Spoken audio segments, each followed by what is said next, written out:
సింహాచలంలో road విస్తరణకు సంబంధించిన టీడీఆర్ల వ్యవహారం ఇప్పుడు రాజకీయ దుమారం రేపుతుంది.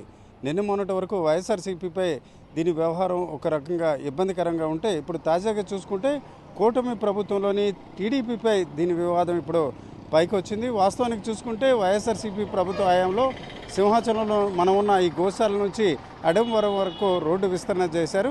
అయితే ఆ విస్తరణ సమయంలో కొన్ని భవనాలు అలాగే ఇతర దుకాణాలు కూడా తొలగించాల్సిన పరిస్థితుంది. దీనికి సంబంధించి నష్టపరిహారం ఇచ్చారు. అయితే ఆ నష్టపరిహారం ఇచ్చిన వాటిలో దాదాపు 210 భవనాలకు సంబంధించి టీడీఆర్లు మంజూరు చేయడం జరిగింది. అయితే టీడీఆర్లు సహజంగా స్థలం లేకపోతే ఆ భవనానికి సంబంధించిన యజమానులకు లేక వారసులకి ఇవ్వడం జరుగుతుంది. అయితే ఇక్కడ భిన్నంగా చూసుకుంటే ఆ స్థలం కానీ యజమానులకు కానీ ఆ భవనానికి సంబంధించిన ఎలాంటి డాక్యుమెంట్లు లేని వారికి కూడా టీడీఆర్లు ఇచ్చారు.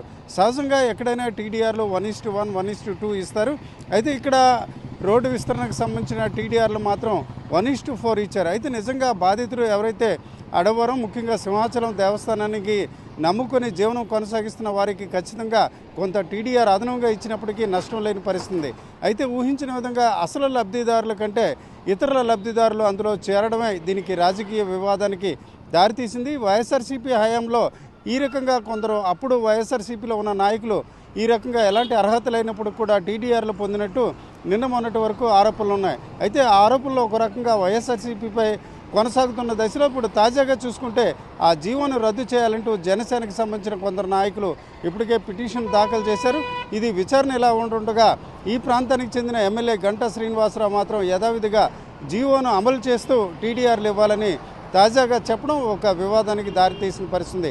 ఏదేమైనప్పటికీ సహజంగా నష్టపోయిన బాధితులకు ఎంత మేరకైనా నష్టపరిహారం కావచ్చు లేక టీడీఆర్లు ఇవ్వవచ్చు. కానీ రాజకీయంగా ప్రాబల్యం ఉన్న వ్యక్తులు అలాగే ధనవంతులు అన్నిటికంటే మించి ఈ కోల్పోయిన భవనాలకు సంబంధించి ఎలాంటి సంబంధం లేని వారికి 1:4 నిష్పత్తిలో టీడీఆర్లు ఇవ్వడం ఇప్పుడు రాజకీయ వివాదానికి దారితీస్తుంది.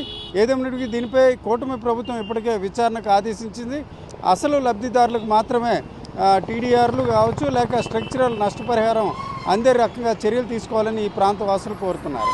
కెమెరా పర్సన్ తిరుపతితో రామచంద్రరావు, RTV కోసం గోశాల నుంచి. చరిత్ర సృష్టించినోడు ఇప్పుడు ఆ చరిత్రని తిరగరాయబోతున్నాడు.